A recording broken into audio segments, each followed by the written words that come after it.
بسم اللہ الرحمن الرحیم واللیل اذا یغشا، قسم ہے رات کی جب وہ چھا جائے۔ وہ قسم کے لیے ہے، اللہ تعالیٰ قسم اٹھا رہے ہیں۔ قسم صرف اللہ تعالیٰ اٹھا سکتا ہے، مختلف چیزوں کی، مختلف ناموں کی، مختلف زمانوں کی۔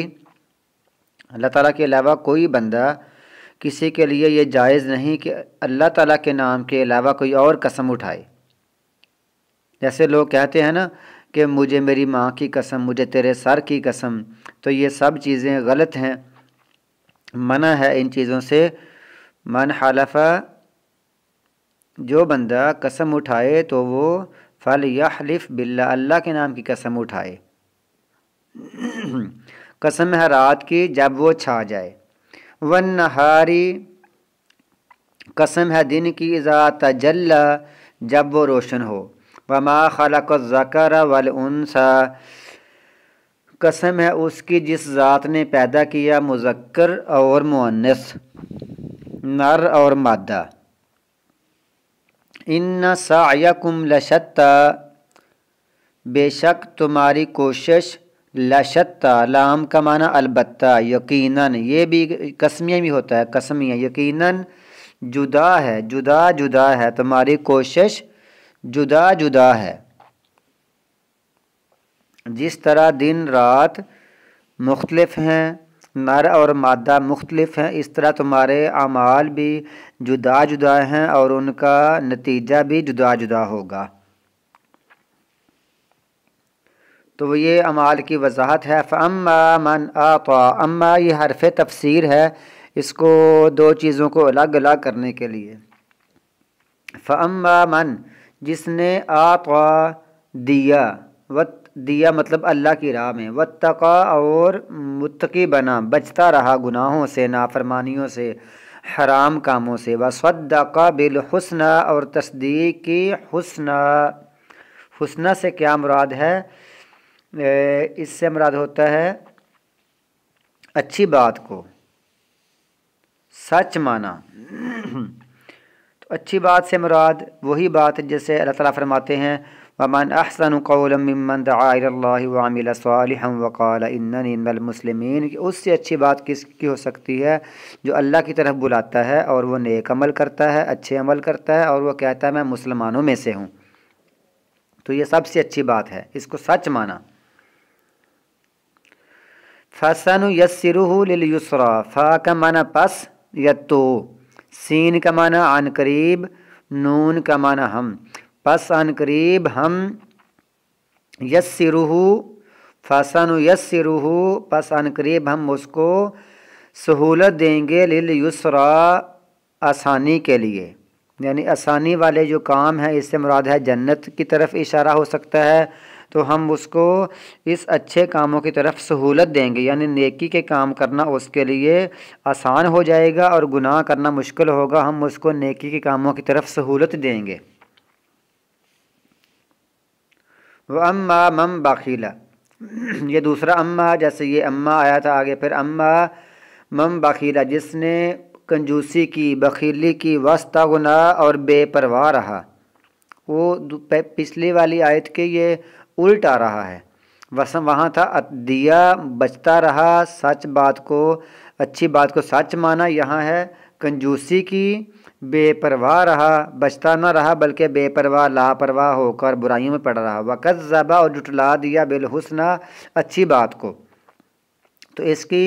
تو پھر اس کا نتیجہ کیا ہوگا؟ فَسَنُيَسِّرُهُ لِلْعُسْرَىٰ، عن قریب ہم اس کو سہولت دیں گے تنگی کے کاموں کے لیے، یعنی جو تنگی والے کام ہیں نا اس کے لیے اس کو سہولت ملے گی۔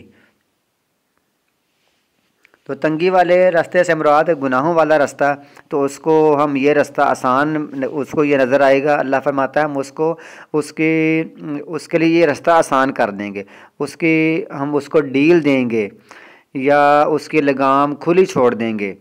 تو اس سے مراد یہ ہے کہ اس طرف مطلب برائی کے کاموں میں اس کو پیسہ لگانا، ٹائم دینا، وقت دینا، محنت کرنا اس کے لیے آسان ہوگا۔ برائی کے کاموں میں مثلاً کوئی جوا ہے اس پر پیسہ لگانا اس کے لیے بڑا آسان ہوگا، گناہ کے کام ہے، کوئی فلم ڈرامہ دیکھنا ہے، کوئی شرکیہ کام کرنا ہے، کوئی بدعت والا کام کرنا ہے تو اس کے لیے یہ کام اس کو بڑے آسان لگیں گے۔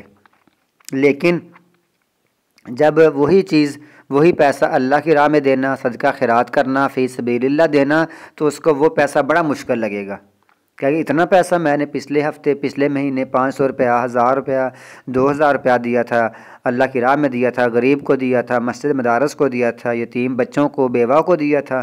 لیکن جب وہی معاملہ ہوگا فضول خرچی کرنے والا، کبھی شادی کا موقع آئے یا ویسے کوئی پروگرام کا موقع آئے تو لاکھوں روپیہ اڑا دیتے ہیں۔ اللہ فرماتا ہے ہم اس کو ایسے کاموں کے لیے پھر سہولت دیں گے، اس کو پھر دل کرے گا کہ گناہ والے کاموں پر میں خوب خرچ کروں۔ وما یغنی، اور نہیں کام آئے گا اس کو، مالہ، اس کا مال، اذا تردی، جب وہ گرے گا، جب وہ جہنم میں گرے گا تو اس کا مال اس کو کام نہیں آئے گا، جو اس نے کنجوسی کر کر کے جمع کیا ہوا تھا، اللہ کی راہ میں خرچ نہیں کرتا تھا، باقی ذاتی طور پر وہ نافرمانیوں میں خرچ کرتا تھا۔ ان علینا، بے شک ہمارے ذمے، للہدا، البتہ یا یقیناً راہ دکھانا ہے۔ اللہ تعالیٰ فرماتا ہے ہمارے ذمے ہے راہ دکھانا۔ اب یعنی جو راستے لوگوں نے اپنی مرضی سے یا اپنے آباء و اجداد کو دیکھ کر یا غیر قوموں کی نقل کرتے ہوئے اختیار کیے ہیں، وہ چونکہ اللہ کی طرف سے نہیں ہیں، اس لیے کتنے بھی خوش نما ہوں ان میں ہدایت نہیں، گمراہی ہے۔ اللہ کی ہدایت وہ ہے جو خود اس کی طرف سے آئی ہو، اور وہ ہے قرآن مجید یا اس کے نبی کی حدیث۔ تو یہ قرآن پاک اور حدیث یہ اصل چیزیں ہیں، خواہ اس میں تنگیاں مشکلات بھی آئیں، اللہ کی طرف سے آئی ہیں، اور جو جتنے مرضی خوش نما نظر آئیں، خوبصورت نظر آئیں، لوگوں نے خود بنائی ہو، غیر قوموں کی طرف سے منتقل ہو کر ہم میں آئی ہوں، ہندوؤں میں، عیسائیوں میں سے آئی ہو، یا پھر ہمارے آباء و اجداد میں سے رسم و رواج بدعات آئی ہوں، تو وہ ہدایت کے راستے نہیں ہیں۔ وَإِنَّ لَنَا لَلْآخِرَةَ وَالْأُولَىٰ، اور بے شک ہمارے ہی اختیار میں ہے یقیناً آخرت اور اولا، والاولا، اور دنیا۔ اولا کا معنی دنیا یعنی پہلی زندگی بھی ہمارے اختیار میں ہے اور آخرت بھی ہمارے اختیار میں ہے، دونوں کے ہم ہی مالک ہیں۔ تو ظاہر ہے جب ہم ہی ان کے مالک ہیں تو ان کا راستہ بتانا بھی ہمارے ہی ذمے ہے۔ فَأَنذَرْتُكُمْ نَارًا تَلَظَّىٰ، تو میں نے تم کو ڈرا دیا ہے اس آگ سے جو شعلے مارتی ہے، لا یصلاھا، جس میں نہیں داخل ہوگا، الا الاشقیٰ، مگر بدبختی اس میں، بہت بدبخت اس میں داخل ہوگا۔ الذی، وہ کون ہے جو جس نے کذب، جھٹلایا، وتولی، اور منہ پھیر لیا، وہ اس میں داخل ہوگا۔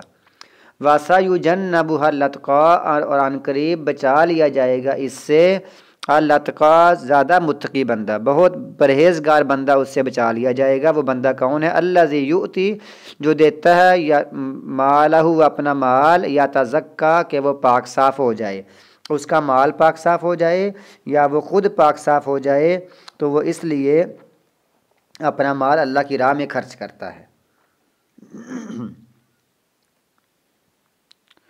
وَمَا لِأَحَدٍ، اور نہیں ہے کسی ایک کا، عِندَهُ، اس پر یا اس کے پاس، اس کے ہاں، کسی کا، من نعمتٍ، کوئی احسان نہیں ہے، اس بندے پر کسی کا بھی کوئی احسان نہیں ہے، تجزا، کہ جس کی جزا دی جا رہی ہو، جس کا بدلہ دیا جا رہا ہو۔ اس سے مراد ہیں ابو بکر صدیق رضی اللہ تعالیٰ عنہ۔ اللہ تعالیٰ فرماتا ہے اس پر کسی کا احسان نہیں ہے کہ جس کے بدلے میں وہ یہ کام کرتا ہے، نیک کام کرتا ہے، اچھے کام کرتا ہے، بلکہ وہ تو جو جتنے غلاموں کو آزاد کرواتا تھا، جتنے بھی وہ اللہ کی راہ میں صدقہ خیرات کرتے تھے ابو بکر صدیق، تو وہ اللہ کی رضا کے لیے کرتے تھے، وہ کسی کا اس ابو بکر پر کوئی احسان نہیں تھا جس کے بدلے میں وہ یہ کام کرتے ہوں۔ الا ابتغاء، مگر وہ تلاش کرتے ہوئے، وجہ ربہ الاعلی، اپنے اعلیٰ رب کے چہرے کی رضامندی کے لیے وہ کرتے تھے۔ تو اس سے مراد عام بندہ بھی ہو سکتا ہے، اور اسپیشلی اکثر مفسرین احادیث اور آثار کی روشنی میں فرماتے ہیں کہ اس سے مراد ابو بکر صدیق ہی ہیں۔ وَلَسَوْفَ يَرْضَىٰ، اور عن قریب وہ راضی بھی ہو جائے گا۔ اب راضی ہونے سے مراد ابو بکر صدیق عنقریب اس سے راضی بھی ہو جائیں گے، سوفا کا معنی ہوتا ہے عنقریب، اور اس سے یہ بھی مراد بھی اللہ کے چہرے کو تلاش کرنے کے لیے وہ ایسا کرتا ہے، اللہ تعالیٰ انشاءاللہ تعالیٰ اس پر خوش بھی ہو جائے گا، راضی بھی ہو جائے گا۔